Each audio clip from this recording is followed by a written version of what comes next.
That music is the theme song to How I Met Your Mother, which just this past season finished up its long run on CBS, and is one of the TV shows at the center of a study done by my next guest, Rita Seabrook, who's a doctoral student at the University of Michigan and one of the people who helped write this study that says that what you see on TV and what you see in the movies may affect your perception of love. Rita, welcome to the Big 550. Hi, good morning. Thanks for having me. Nice to have you here. Which has more of an influence, TV or movies? Well, they both do, but in different ways. So we looked at reality TV shows because we know reality TV is very popular these days. You mean things like The Bachelor and The Bachelorette? Yes, exactly. So we looked at those, and we looked at like rom-coms and movies. And then we looked at sitcoms as well, and we found that they all influence the way that you think about love, but in different ways. Okay, so you watch a lot of these reality shows that revolve around marriage, like The Bachelor. Yeah, we're talking to you, McGraw. You're more likely to think that love happens at first sight and that your love life will be perfect and your partner will be perfect. But if you watch sitcoms, which tend to have, more conflict in them, you're less likely to think that love is ideal and less likely to think that there's one and only person for you. But it's important to note, though, these were college students that you surveyed, right? Yes. But they're the ones who are probably consuming these things in great quantity. I know my daughter's a college student, and she loved How I Met Your Mother. She loves romantic comedies at the movie theaters, etc. But there are people in their 30s and 40s who enjoy these rom-coms and reality shows. But I would think that you would get probably a different outcome if you surveyed people who were slightly older. Or may not be as single. I think. Go ahead. I'm sorry. Yeah, I'm sorry. That's okay. So I think you're onto something there, and we actually did. I mean, there's a little bit of variability in how old these college kids are, and we found that the older they were, the less likely they were to believe these sort of myths about romance, that everything is perfect and love will always find a way. There you go. Good call, Kelly. So, yeah.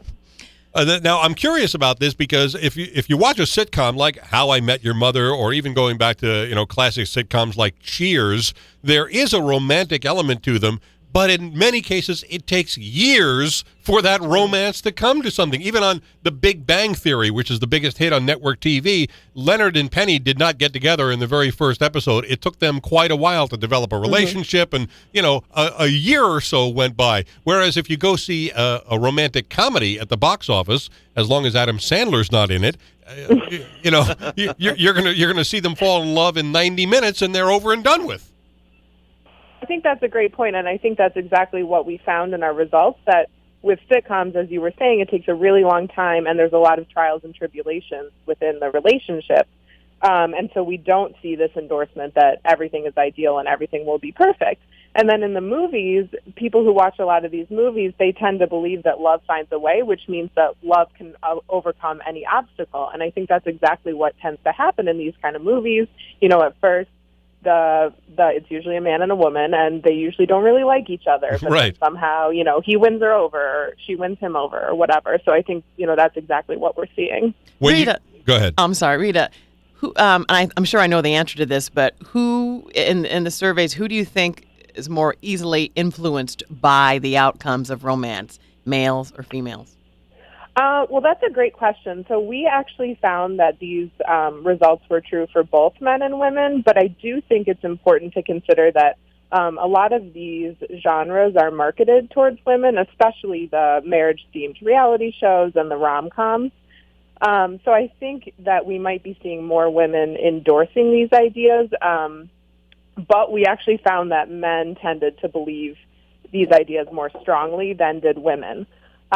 So I can't, so I don't know. I think that it affects both people. But potentially the consequences are worse for women, because one of the things that we know is that endorsing the idea that love finds a way and that love will overcome all obstacles is also linked to maybe staying in abusive relationships or even just bad relationships in general. So it's important to think about the consequences of endorsing these ideas. In your study, were you able to figure out why, even though she makes one every year, Jennifer Aniston can't make a good movie? We didn't study that, so I can't comment on that one. What were the movies that you think really had influence on people who were watching them romantically? Were there certain movies that you did study and ask people about? Oh, I see what you're asking. No, we actually gave them a list of 93 different popular movies. So we didn't look at specific, we didn't look at a specific movie like, Knocked Up, or I can't even think of other examples. We didn't do that. Yep. But we did find that if the movies had this sort of romantic sub-theme or a main theme, that tended to predict endorsement of these ideas more so than, say, like an action movie that maybe doesn't really feature romance at all. Yeah. It just goes back to the days of Cinderella. We all want to hope that we can find that special someone. Well, I can remember 20 years ago when this would have been called the soap opera effect, because you had people who were staying home and watching soap operas all day and kind of extrapolating that into their own lives and and feeling the same thing. Now we're just using TV. And it's interesting that reality TV does play a part in that, particularly with shows, like The Bachelor and The Bachelorette. Not so much with Big Brother, though. Yeah. Yeah. I mean, reality TV is definitely, a force to be reckoned with. And I think there's a lot of interesting research coming down the pipeline from our lab, but also from a lot of other labs looking at reality television. I think it's also especially important because one of the things we found with this study is that the more people think that television content and movie content is real, the more they endorse the ideas that they see. So I think you can extrapolate from that to say, well, if reality television is supposedly real, which I think we know it's not, but that's a different issue for a different time. What? Spoiler alert! Shocking. Come on. Yeah, I know, you're shocked. And I agree with you, and that's a great point. Rita, I'm glad you joined us today. Thank you so much. Thank you so much. Rita Seabrook is a PhD student at the University of Michigan, one of the researchers who put together this study on relationships' effect